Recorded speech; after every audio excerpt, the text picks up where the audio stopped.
রাজ্যে ক্যান্সার পরিষেবার মাশুল বৃদ্ধি। মাশুল বৃদ্ধির প্রতিবাদ গোটা রাজ্যে। মাশুল বৃদ্ধির প্রতিবাদে সরব আশু কেএমএসএস। সরকারের এই সিদ্ধান্তকে হঠকারী আখ্যা আশুর।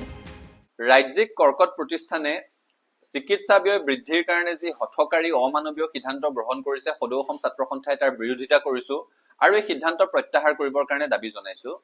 কালিৰে পৰা সংবাদ মাধ্যমত এই মাচুল বৃদ্ধিৰ তালিকা প্ৰকাশ হোৱাৰ পিছত যিসকল ৰোগী তাত চিকিৎসাধীন হৈ আছে তেওঁলোকৰ মাজত, তেওঁলোকৰ অভিভাৱকসকলৰ মাজত ভুৱা দুৱাৰ সৃষ্টি হৈছে। সাধাৰণ দুখীয়া শ্ৰেণীৰ মানুহে বহন কৰিব পৰা ধৰণৰ এই ব্যয় হৈ থকা নাই। পূৰ্বে যিখন জেনেৰেল বেড 200 টকাত লাভ কৰিছিলে, এতিয়া সেইখনৰ দাম 1500 টকালৈকে বৃদ্ধি কৰা হৈছে, অৰ্থাৎ 7 গুণতকৈ বেছি বৃদ্ধি পাইছে। পূৰ্বে শেয়াৰিং কেবিন এটা 2000 টকাত পাইছিলে, এতিয়া 3000 টকা। পূৰ্বে সিংগল কেবিন এটা 3000 টকাত পাইছিলে, এতিয়া প্ৰায় 4500 টকা।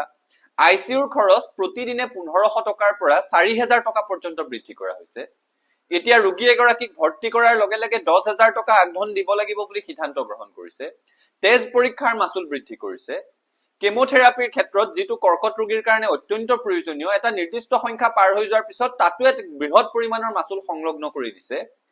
আগতে নামভৰ্তিৰ কাৰণে পঞ্জীয়ন মাচুল আছিল মাত্ৰ 100 টকা, তাত এতিয়া চিকিৎসকৰ এটা মাচুল সংলগ্ন কৰি সেই নামভৰ্তিৰ মাচুল 360 টকালৈকে বৃদ্ধি কৰিছে, অৰ্থাৎ 3 গুণতকৈ বৃদ্ধি পাইছে।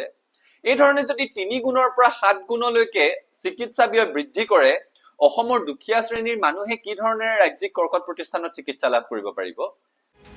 ৰোগীৰ জীবন নিয়ে খেলা কখনোই গ্ৰহণযোগ্য নয়, মন্তব্য আশুৰ সাধাৰণ সম্পাদকেৰ।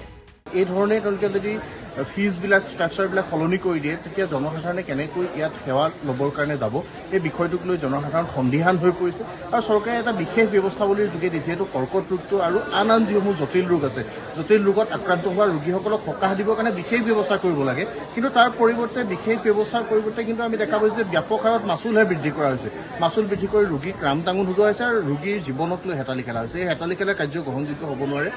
অতি শীঘ্ৰে চৰকাৰে এই সিদ্ধান্ত বাতিল কৰিবৰ কাৰণে টাটা কেঞ্চাৰ কেয়াৰ ফাউণ্ডেশ্যনৰ লগত তেওঁলোকে কথা বতৰা পাতিব লাগে আৰু আলোচনাৰ মাধ্যমে গোটেই বিষয়টো এটা মীমাংসালৈ আহি ৰোগীসকলে যাতে সাৱলীলভাৱে সৰলীকৃত প্ৰচেষ্টাৰ মাজেৰে গোটেই প্ৰক্ৰিয়াটোৰ সৈতে জড়িত হৈ সেৱা লাভ কৰিব পাৰে, চিকিৎসা সেৱা লাভ কৰিব পাৰে, তেনেকুৱা এটা ব্যৱস্থা কৰিবৰ কাৰণে রাজ্যের বিভিন্ন ক্যান্সার চিকিৎসা প্রতিষ্ঠানগুলিতে চিকিৎসা পরিষেবা মাশুল বাড়ানোর সিদ্ধান্তকে জঘন্য আখ্যা কৃষক মুক্তি সংগ্রাম সমিতির।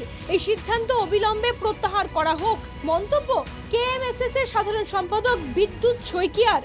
যিকোনো প্ৰকাৰে দুবেলা দুমুঠি খাই জীয়াই থাকিবৰ কাৰণে চিন্তা কৰা গাঁৱৰ ৰোগীসকল, বিশেষভাৱে শদিয়াৰ পৰা ধুবুৰীলৈকে এই গাঁৱৰ ৰোগীসকলে এতিয়া 10,000 টকা জমা নিদিয়াকৈ চৰকাৰী এই কৰ্কট ৰোগ প্ৰতিষ্ঠানত এতিয়া তেওঁলোকে দৰ্জাৰ ভিতৰত সোমাবই নোৱাৰিব। 10,000 টকা দিলেহে তেওঁলোকক থাকিবলৈ দিয়া হ'ব। এইটো অতি এটা জঘন্য সিদ্ধান্ত। যদিও মুখ্যমন্ত্রীর আশ্বাস আয়ুষ্মান কার্ডের মাধ্যমে রোগীর খরচ বহন করবে সরকার, তবে রোগীকে ক্যান্সার হাসপাতালে ভর্তি করতে গেলে 10,000 টাকা অ্যাডভান্স নেওয়ার সিদ্ধান্ত ঠিক নয়। বিষয়টি নিয়ে তিনি আলোচনা করবেন বলেও জানিয়েছেন। কেঞ্চাৰৰ মাচুলটো ৰাইজে দিব নালাগে, এইটো আয়ুষ্মান ভাৰত কাৰ্ড আৰু আয়ুষ্মান অসম কাৰ্ডত চৰকাৰে পইচাটো দিব। যেনেকৈ আমি তাত লিখিছে যে জেনেৰেল বেডত ইমান টকা বাঢ়িলে, জেনেৰেল বেডৰ পইচাটোতো ৰাইজে দিব নালাগে, কাৰ্ডৰ পৰাহে দিব। কাৰ্ডৰ পৰা দিলে পইচাটো আমি দিল্লীৰ পৰা পাম। সেইকাৰণে এই কথাটো কালি মই গুৱাহাটীত আজিও কেবিনেট আছে, তাৰপিছত ক'ম। 10,000 টকা এডভান্স খোজাটো ভুল হৈছে, সেইটো আজি মই উদ্ৰ কৰিব দিছোঁ।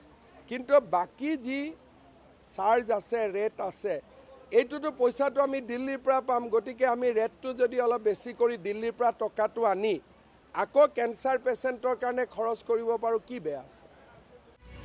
রাজ্যে বছরে প্রায় 50,000 লোক ক্যান্সারে আক্রান্ত হন।